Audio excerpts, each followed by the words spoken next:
പെട്ടെന്ന് ഉണ്ടാക്കാൻ പറ്റിയതും നല്ല അടിപൊളി ടേസ്റ്റും ആയിട്ടുള്ളൊരു മുട്ടക്കറിയുടെ റെസിപ്പി നോക്കിയാലോ. അപ്പോൾ അതാ ഞാനൊരു പാത്രം അടുപ്പത്ത് വെച്ച് ചൂടാക്കിയിട്ടുണ്ട്. അതിലേക്ക് 2 ടേബിൾ സ്പൂൺ വെളിച്ചെണ്ണ ഒഴിച്ച് കൊടുക്കുന്നുണ്ട്. അതൊന്ന് ചൂടായിട്ട് വരുമ്പോൾ ഒരു 1/4 ടീസ്പൂൺ കടുക് ഇട്ട് കൊടുക്കുന്നുണ്ട്. കടുക് പൊട്ടി വരുമ്പോൾ ഒരു മുഴുവൻ സവാള അരിഞ്ഞത് ഇട്ടെടുത്തൊന്ന് വഴറ്റിയെടുക്കുന്നുണ്ട്. കൂടെ തന്നെ 2 പച്ചമുളക് നടുവേ കീറിയതും കൂടെ ഇട്ട് കൊടുക്കുന്നുണ്ട്. പിന്നെ സവാളൊക്കെ പെട്ടെന്നൊന്ന് വഴറ്റി കിട്ടാൻ വേണ്ടിയിട്ട് ഒരു 1/4 ടീസ്പൂൺ ഉപ്പും കൂടെ ചേർത്ത് വഴറ്റിയെടുക്കുന്നുണ്ട്. പിന്നെ എന്താ ഒരു പിടി കറിവേപ്പില ചേർക്കുന്നുണ്ട്. കറിവേപ്പില ചേർത്തിട്ട് ഒന്ന് മൂടി വെച്ചിട്ട് വഴറ്റിയെടുക്കുക. ഇതേപോലെ വഴറ്റി കിട്ടണം. എന്നിട്ട് നമുക്ക് ഒരു ടേബിൾ സ്പൂണ് ഇഞ്ചി വെളുത്തുള്ളി പേസ്റ്റ് ഇട്ട് കൊടുക്കുക. എന്നിട്ട് നന്നായിട്ടൊന്ന് മിക്സ് ചെയ്ത് കൊടുക്കുക. ഇത് കുറേ നേരം വെച്ച് കഴിഞ്ഞാൽ ഇഞ്ചി വെളുത്തുള്ളി ഇട്ട കാരണം അടി പിടിക്കാൻ ചാൻസ് ഉണ്ട്. അപ്പോൾ ജസ്റ്റ് ഒന്ന് ഇളക്കിയിട്ട് അതിൻ്റെ പച്ചമണം മാറിക്കഴിഞ്ഞാൽ നമുക്ക് പൊടികൾ ചേർത്ത് കൊടുക്കുക. 1/4 ടീസ്പൂൺ മഞ്ഞൾപ്പൊടി ചേർത്തൊന്ന് മിക്സ് ആക്കുക. കൂടെ തന്നെ ഒരു ടേബിൾ സ്പൂൺ മല്ലിപ്പൊടിയും കൂടി ഇട്ടൊന്ന് മിക്സ് ആക്കിയതിന് ശേഷം പിന്നെ ഇടുന്നത് ഒരു 1/2 ടീസ്പൂൺ കുരുമുളകും പൊടിയാണ്.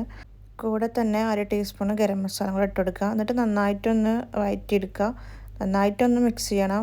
പൊടികളുടെ പച്ചമണം മാറുന്നത് വരെ നന്നായിട്ടൊന്ന് മിക്സ് ചെയ്യുക. എന്നിട്ടൊരു 1/4 ഗ്ലാസ്സിനേക്കാളും കുറവ് വെള്ളം ഒഴിച്ച് കൊടുക്കുക. ഇതൊന്നും അടി പിടിക്കാതിരിക്കാൻ വേണ്ടിയിട്ടാട്ടോ വെള്ളം ഒഴിക്കുന്നത്. അപ്പോൾ അത് നല്ല മിക്സ് ആക്കിയതിന് ശേഷം ഒന്ന് വറ്റിച്ചെടുക്കുക. എന്നിട്ട് നമുക്ക് തേങ്ങ ഒഴിച്ച് കൊടുക്കുക. തേങ്ങ അരക്കുമ്പോൾ പെരുംജീരകം ഒരു ടീസ്പൂണ് പെരുംജീരകം ഇട്ടിട്ട് നന്നായിട്ട് മഷി പോലെ അരച്ചെടുക്കുക കേട്ടോ. എന്നിട്ട് അത് ചേർത്ത് കൊടുക്കുക. കൂടെ തന്നെ ജാറ് കഴുകി കുറച്ച് വെള്ളം കൂടെ ഞാൻ ചേർത്ത് കൊടുക്കുന്നുണ്ട്. വെള്ളം കൂടിപ്പോകരുത് കേട്ടോ. എന്നിട്ട് നന്നായിട്ടൊന്ന് മിക്സ് ചെയ്യുക. നന്നായിട്ട് മിക്സ് ചെയ്തതിന് ശേഷം കൂടെ തന്നെ നമുക്ക് മുട്ട ഇട്ട് കൊടുക്കുക കേട്ടോ. ഞാനിവിടെ 2 മുട്ട എടുത്തിരിക്കുന്നത്. നിങ്ങൾക്ക് ആളിനനുസരിച്ചിട്ട് മുട്ടയുടെ എണ്ണം കൂട്ടുക, കറിയുടെ എണ്ണം തേങ്ങയുടെ എണ്ണം ഒക്കെ കൂട്ടുക കേട്ടോ. പിന്നെ മുട്ടയുടെ 4 പുറം കത്തി കൊണ്ട് ഞാനൊന്ന് വരഞ്ഞു കൊടുത്തിട്ടുണ്ട്. അതിൽ പൊടിയൊക്കെ പെട്ടെന്ന് മസാലയൊക്കെ ഒന്ന് പെട്ടെന്ന് പിടിച്ച് കിട്ടാൻ വേണ്ടിയിട്ടാണ് അങ്ങനെ ചെയ്യുന്നത്. അപ്പോൾ അങ്ങനെ ചെയ്ത് കഴിഞ്ഞാൽ മുട്ടയുടെ ഉള്ളിലേക്ക് പെട്ടെന്ന് മസാല കയറി നല്ലൊരു ടേസ്റ്റ് ആവും കേട്ടോ. എന്നിട്ട് കൂടെ തന്നെ നമുക്ക് കുറച്ച് മല്ലിയില തൂക്കി കൊടുക്കുക. എന്നിട്ട് ഒന്ന് ജസ്റ്റ് ഇളക്കിയെടുക്കുക. എന്നിട്ട് പിന്നെ തിളക്കാൻ വേണ്ടി കാത്തുക കേട്ടോ. നല്ലൊന്ന് തിളച്ച് വരുമ്പോൾ നമുക്ക് ഒരു 1/4 ടീസ്പൂൺ ഗരം മസാല കൂടെ ചേർത്ത് കൊടുക്കുക. പിന്നെ ഉപ്പ് നോക്കിയിട്ട് ഉപ്പില്ലാന്നുണ്ടെങ്കിൽ അതിനനുസരിച്ച് ഉപ്പും ചേർത്ത് കൊടുക്കുക. അപ്പോൾ ഞാൻ നോക്കിയപ്പോൾ ഉപ്പ് കുറവായതുകൊണ്ട് ഒരു 1/4 ടീസ്പൂൺ ഉപ്പും കൂടെ ചേർത്ത് കൊടുത്തിട്ടുണ്ട്. എന്നിട്ട് ഇത് നന്നായിട്ട് തള വരുന്നുണ്ട്.